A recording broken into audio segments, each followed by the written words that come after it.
Welcome to Season 11 of the Convene podcast, brought to you by Destination Medicine.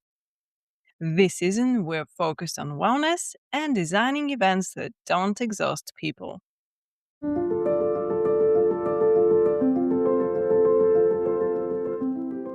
Today, my guest is Laura Gassner Otting, a Wall Street Journal bestselling author, serial entrepreneur, and one of the clearest voices challenging how we think about success, burnout, and meaningful work. She's the author of Wonder Hell, Limitless, and Mission Driven, and her career spans everything from building and selling an international executive search firm to serving as a White House appointee on the team that launched AmeriCorps.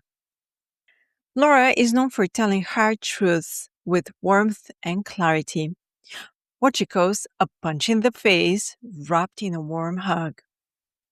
In this conversation, we explore why burnout isn't about doing too much, but about doing too much of what doesn't matter, how control and influence shape engagement at work, and how event professionals can rethink alignment, seasons, and what only they can do. We start now. Hi, Laura, and welcome to the Convene podcast. Thank you for having me. It's my pleasure. In one of your recent newsletters, you addressed burnout, which really resonates with me. So I really want to chat about it with you. There you said that burnout isn't about doing too much, but about doing too much of what doesn't matter. What helped you get that realization that what you were experiencing wasn't too much work, but too little alignment?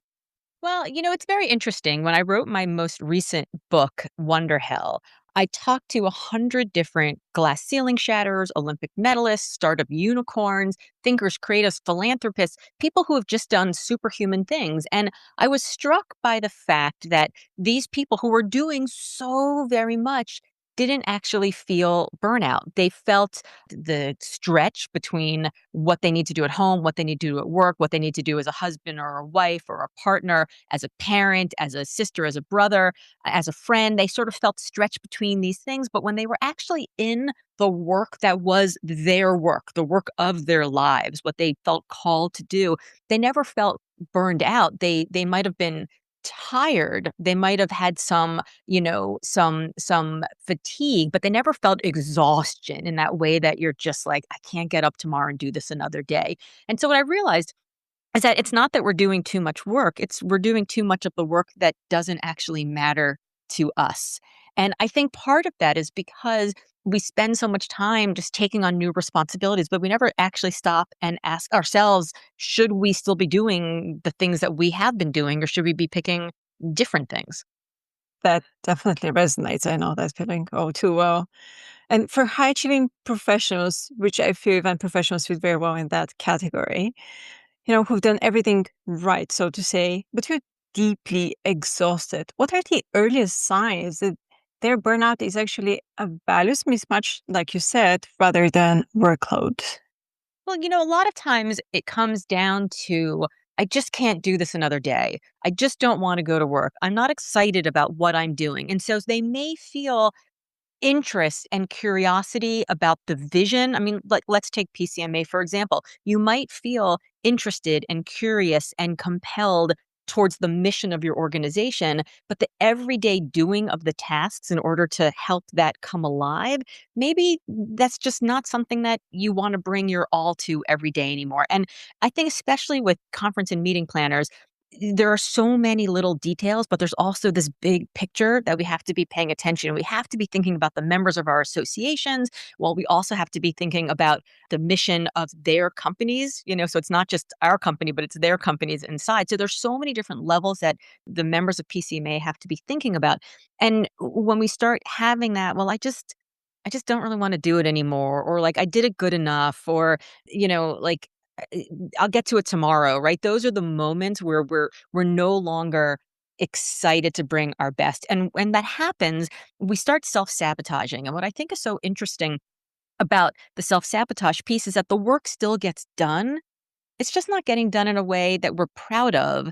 It's getting done in a way that we're relieved it's done, right? So like those two things, like I don't really want to do it. I'm pre-exhausted before I even start. And the I've now done it and I'm relieved and I'm on to the next thing. But those are two big signs for me that you're maybe out of alignment and maybe you're not doing the right things for you at this moment in your life and your career. That actually brings me into a book that I'm currently reading or rereading, I don't know for which time, The Art of Possibility. Mm. And there is a passage that the authors explain how a member of the organization that looks like they're slacking back. It may be that they're showing misalignment in a way, just because they can't bring their all to what's being asked. There is like they're passionate about the work, but also they're kind of sitting back just because there is something that's in front of them, some wall that is preventing them to give their all. I don't know if you see the same alignment, but it's like sometimes you just have to reach out to those members and ask them, is there something preventing you from doing your best work? Or is it, like you're saying, in this phase that just the alignment is not there anymore? Yeah, and I think that we can ask them those questions because when we see those people, we think, oh, well, they're just lazy. They're just too fragile. They're bad at balance. Or we say, like, they're broken, they're misaligned. They must have something going on at home. Like, we start creating stories and then we don't actually fact check to figure out those stories are real. And then in the absence of real stories, we create monsters.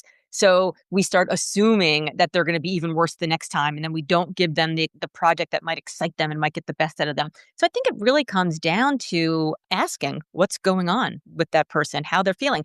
And if you're feeling awkward about asking somebody, is there something that's getting in the way of you doing your best work? Another way to ask the question, because for me that feels like confrontation, right? Like I feel like I'm putting somebody, backing them into a corner.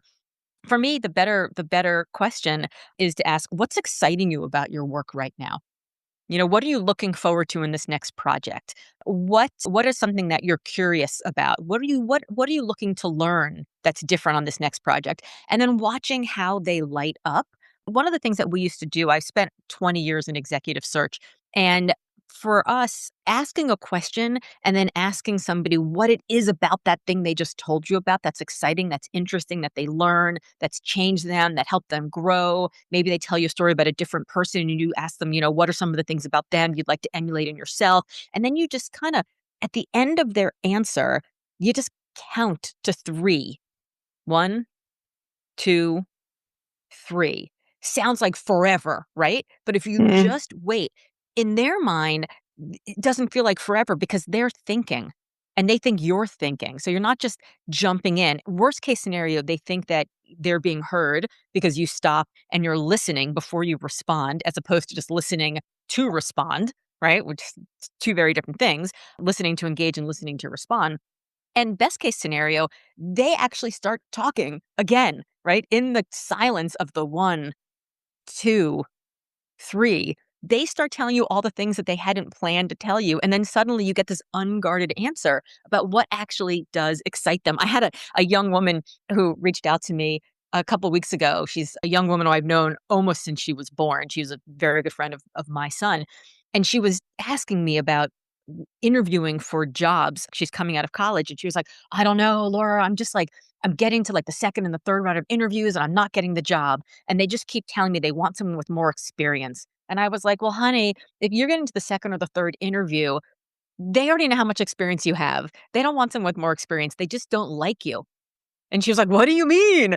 And I said, "Tell me what you tell them when they ask you, 'So what do you like to do when you're not at work?'" And she gave this very perfect answer like, "Well, I'm very interested in travel and I'm interested in learning about cultures in this place and the other place and I like to, I like cooking and and she was just one of those like AI could have written the answer. Like it was such a perfect answer. And I was like, "Oh, I'm like, stop doing that. I don't want to be with you. You sound awful. You sound so boring. Like that's not you.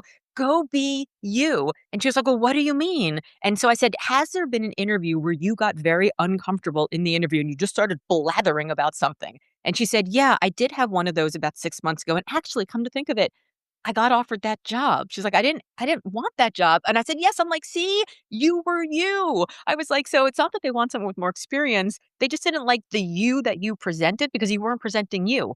But when you suddenly started saying the things that you hadn't planned on saying, they loved you. So here's the good news. Just go be you. And so in our work, asking our people what lights them up and then letting them blather on a little bit and then sitting and watching and listening to what they actually have to say can unlock the thing that is causing the burnout and actually make it the thing that lights them up. I love it. And that just feels so free, right? Just be you. Just be you. And, here's the good news. If you're being you and the place in which you are being you doesn't like that version of you, you should be somewhere else. Because Yeah. the other part of burnout is that you are working at cross purposes. Because I don't think that we're too busy. I think that we're too busy doing things that we don't actually care about. Like if you talk to an artist, if you talk to somebody who is deep in that alignment and that flow state, nobody ever says, "Oh my God, I worked on a thing that I love for 10 hours today and I burned out." Nobody says that. They're like, "I worked on a thing that I love for 10 hours today and I feel alive." Right? So if you can put yourself in that flow state, that alignment, that space where everything you love to do is being brought upon to solve a problem you care about, and you're being rewarded for solving that problem in a way that is financially, emotionally, karmically, intellectually stimulating, meaningful to you, you're never going to get to the end of the day and be like, I did so much and I feel burned out. You're gonna be like, I did so much and it was an awesome day. And it's our responsibility to try to bring that out in other people. But if you're in a place where you are constantly having to code shift and costume change to be one person at work and one person at home and one person with your spouse and one person with your kids, of course you're going to be exhausted. So even if you are like, I want to be me and I want to be the fullest version of myself, you also have to look around and figure out if the environment in which you are that person is there to bring that out of you and stimulate it and reward it, or if it's there to quiet and quash it. And that brings me beautifully to the seasons that you also speak about and how we can maximize only one of three things in a season, which is profit, impact, or freedom. So, first of all, can you explain a little bit more about how you define a season? And then we can go to the other three. Sure. So in my executive coaching work, I have a Venn diagram. And if you're sending this out in a newsletter or how you can use a picture of that Venn diagram if you want, it would probably be helpful for people to look at it. I like to think that we can at any given time in our work maximize profit, freedom and flexibility, or impact. But we can't maximize all three. I think it's very difficult to maximize all three. So at a certain point, if you want to maximize profit, you are looking to what is the highest revenue that I can possibly make? I find my purpose in the earning statement that I'm looking at, like looking at that network at the worth at the bottom or looking at the P&L statement. I live on the road because I am just sacrificing everything I possibly can to like maximize that dollar.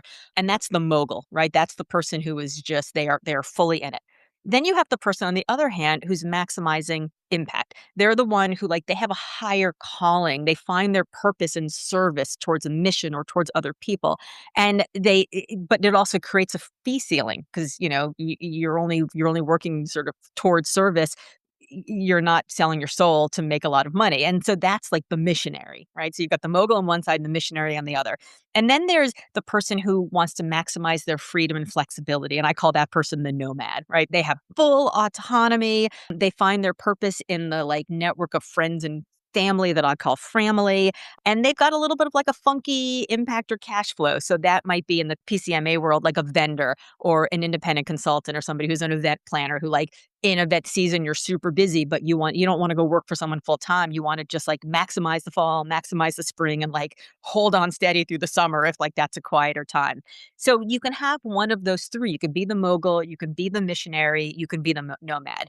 But I think you can also try to blend them and maximize two at the same time. So if you're somebody who wants freedom and flexibility, look, it's like It's like that old saying, like, do you want it fast, cheap, or good? You can have two of the three. Like, it can be fast and cheap, but it's Mhm. not going to be good. It can be good and cheap, but it's not going to be fast, right? Like, you can have two of the three of these.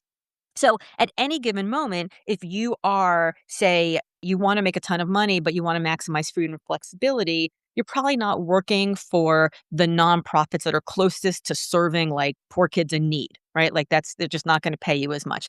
And I don't need to go through this for each of them, but the idea being that if we figure out what we actually care about in each phase and at each stage of our lives, then we can commit to that. So when my kids were little, I really needed freedom and flexibility. So I left the big giant executive search firm. I created my own. I worked for nonprofit organizations, so I wasn't maximizing money. I wasn't maximizing my profit, but I was maximizing freedom and flexibility and impact in the world. Now my kids are out of school, they're out of the house, it's 25 years later, and I'm able to travel anywhere. I'm able to do keynote speeches anywhere. I can take a keynote speech in Las Vegas for $30,000 for a bunch of mortgage agents, or I could take a keynote in Portugal on a Friday afternoon for 10,000 because my husband can come for the weekend. So I'm in a very different stage where impact is less relevant in my day-to-day work because I want freedom, flexibility, and I want to maximize the dollars because at this point, I'm not serving on community boards in my neighborhood because I'm not really around as much. But if I maximize the money, then I can write a big check to the nonprofit I care about. So it's all to say, like, there are just different stages and different ages that we find ourselves in our lives. And in that moment, if you make decisions based on two of the three sort of avatars that you can be, you're able to figure out who you are, and then all of those decisions move towards that. And PS, the most interesting part about it is that if you make decisions based on two of the three, the third one always follows.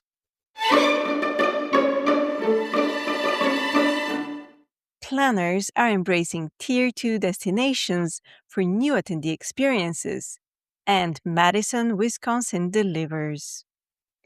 With lake scenery, green spaces, and a safe, walkable downtown, Madison will leave your attendees feeling recharged and reconnected.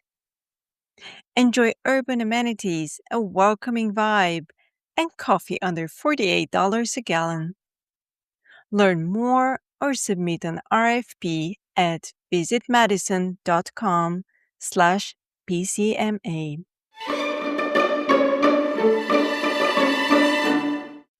All right. So, but the goal is not to follow all three because then we're burning out, right?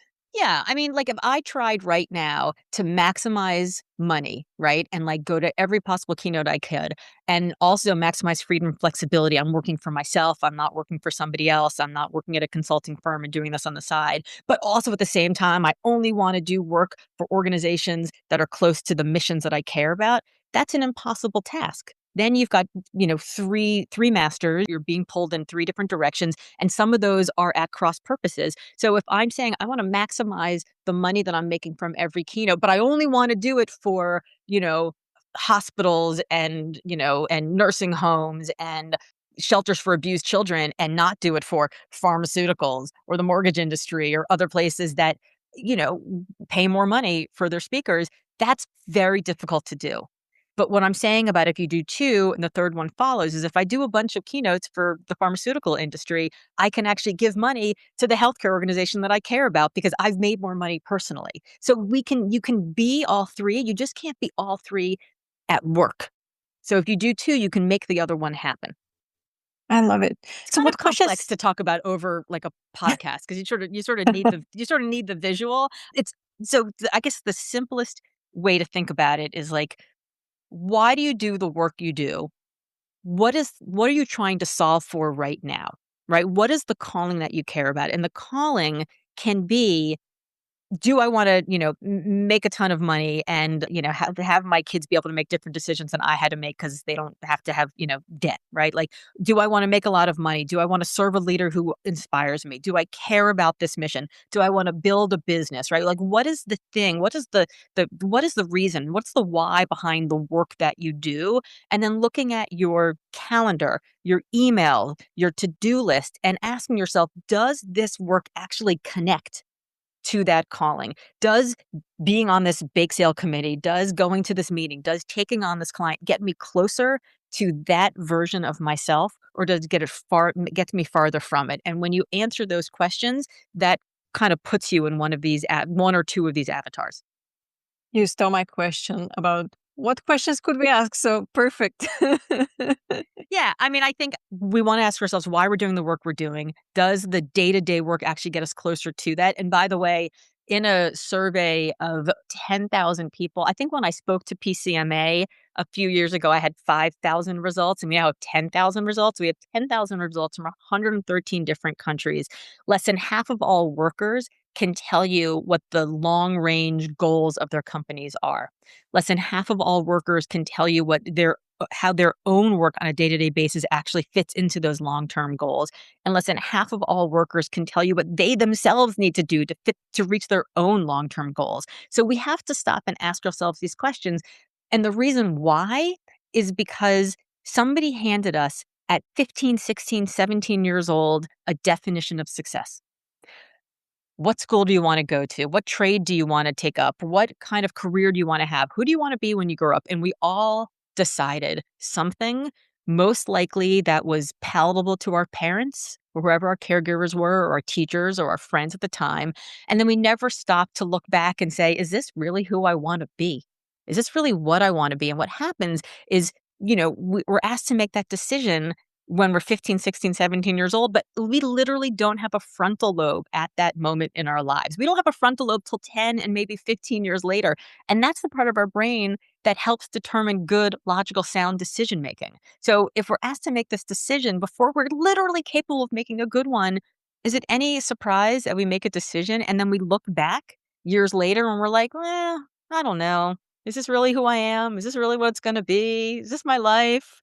And then we have that, quarter life or that midlife crisis. So asking ourselves this question of like, who do I want to be? What lights me up? Where do I do my best work? The last thing I'll tell you on this is that there's a great exercise that comes out of a Harvard Business Review article that was written in like the late 80s or early 90s. And it's called The Fundamental State of Leadership. And in this exercise, you're asked to think about, when were you at your best? What were you doing? Like, you could be making it rain. You could be closing the deal. You could be wooing the girl. Like, it could be public. It could be private. It could be personal. It could be professional. It could be loud. It could be quiet. Like, maybe you were helping a loved one through a difficult moment. You were sitting bedside by a dying relative. You were working on a PowerPoint presentation, in the back room. Like, it doesn't have to be live and on stage and attached to lots of dollars coming into your organization. But when were you at your very best? And then it asks you, like, what were you wearing? Who was in the room with you? What kinds of muscles were you using? What parts of your brain were you using? What was the vocabulary you were using? What was the energy? How did it feel? And then the next piece of the exercise is write those things down. Write them all down on a piece of paper. Stick that piece of paper to your rear view, mirror in your car. Stick it to your bathroom mirror. Like, look at it every single day. And every single day, try to embody that version of yourself. And the more often you can embody that version of yourself, the more often that becomes your fundamental state of leadership. That's who you regress to, even in the worst of times, if you continue to try to inhabit that very best version of yourself. And so my added piece to the fundamental state of leadership is to think to yourself, what was the work that I was doing? And how do I try to do more of that work? Because that work naturally brings out that part of you, which never brings out the burnout. It always brings out the alignment and the flow. I love it. And by the way, I will include in the show notes a link to the Venn diagram that you mentioned so people can visualize it in case they're Perfect. having a hard time. Yeah, it's a lot. It's a bit complicated, and then but when you see it, anyone I've shown it to, like when I work with my executive coaching clients, I usually bring it up in like the second or the third session that we have, and they're like, "Oh, I'm actually a lifestyle tycoon. Yes, I'm in between the nomad and the mogul. That's exactly who I am." And then it becomes very clear because it becomes almost like an operating system where they know it's okay then not to go after the things that might fit in the missionary, that might fit in the nomad, right? It becomes very clear what makes sense for them. And then everything else falls away. It doesn't become pressure. It doesn't become noise anymore. It just becomes irrelevant. I love it. And speaking about decisions and decision filters, your 4Cs framework, which is calling, connection, contribution, and control, create that decision filter that like you've explained. Which of these do you see people most commonly out of sync with when burnout shows up? Control. It's always control. So it's a combination of control, like regressed against calling, but it's always control. There are studies that show people will take jobs that give them more influence versus jobs that give them more power. We think that we're all climbing to get to the most powerful position we can, the biggest title, the biggest office, the biggest salary, et cetera. But what we have learned in the 10,000 results from 113 different countries, every possible demographic, every possible industry, going back since January of 2019, so before, during, and now after the pandemic, the number one driver of whether or not somebody is happy in their job is whether or not they feel like they have any influence at all over the prospects that they're assigned, the projects that they're put on, the teams with whom they work, the metrics by which they're measured. So it all comes down to control. And we saw it magnified during the pandemic when people need, like, bosses were like, oh my God, just do whatever you can do to like keep the company afloat. Stay home, work from wherever, whenever you want to work, just like let's all just stay alive and keep the company alive. And we confused working from home for control when in fact what people really want is a voice. We want that influence. So it comes to influence. Now, the reason I say that it's regressed against calling is that the place where we see the most unhappy workers is where people come to an organization where they think they're going to have calling, some sort of higher purpose, some sort of feeling of service, and they also then have no influence whatsoever. It's almost like that heartbreak in the chasm between, like, I want to serve something with purpose, but I feel like I don't have any influence whatsoever to even help do that better. That's where the worst piece of it is. That's the first. The second piece I will tell you is that because of the calling where people want to work for somebody or something that inspires them, workers who work for a bad boss, they leave, right? We know that that's not rocket science. Workers who work for a quote unquote good boss, somebody who they respect, and yet they feel like they have no relationship with that boss, are just as likely to leave as people who work for a bad boss. So again, that's influence. They feel like they have no relationship, they have no influence, they have no engagement. So that whole area of control, how much control do you want? How much control do you have? Is where we see the workforce engagement really dropping and people's burnout really poking its head up. I feel you touched on nerve for event professionals where control is the first and foremost, right? Absolutely. This is not an industry or people who are not focused on details. Yeah. So if an exhausted event professional came to you today and said, I feel like I'm running on empty, where do I start? What's the I first would question? Yeah, here's the first question I would ask. What can only you do? What can only you do? Because every event professional I know is still doing the work of 17 people. And I understand that there is not a budget to hire 17 people, but there's probably a budget to hire a couple. So you can do the work of 15 people, right? So, like, what is the work that only you can do? Because as we progress in our careers, we have a backpack of skills. And from that backpack of skills, we do a lot of different tasks.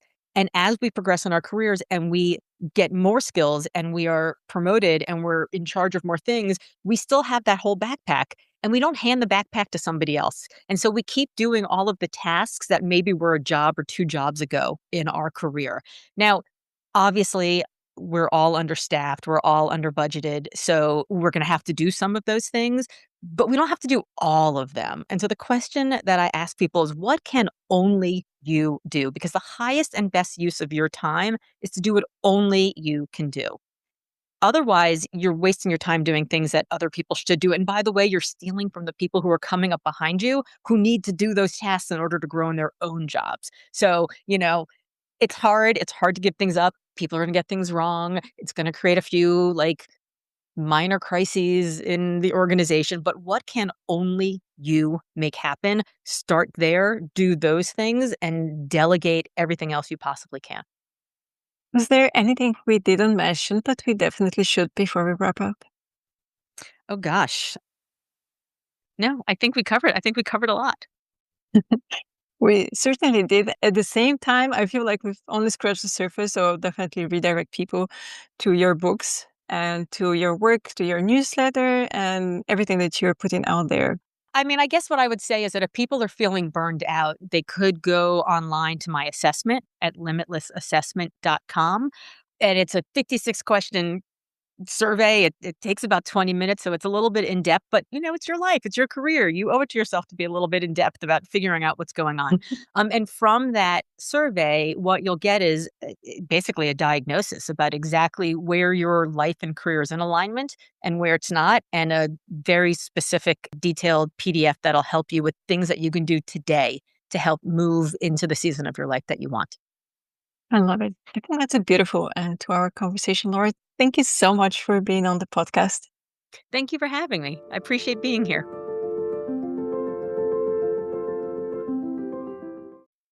Remember to subscribe to the Convene podcast on your favorite listening platform to stay updated with our latest episodes.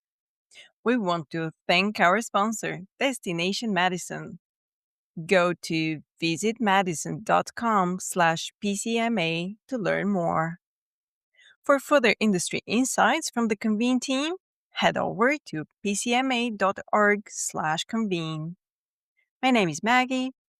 Stay inspired, keep inspiring, and until next time.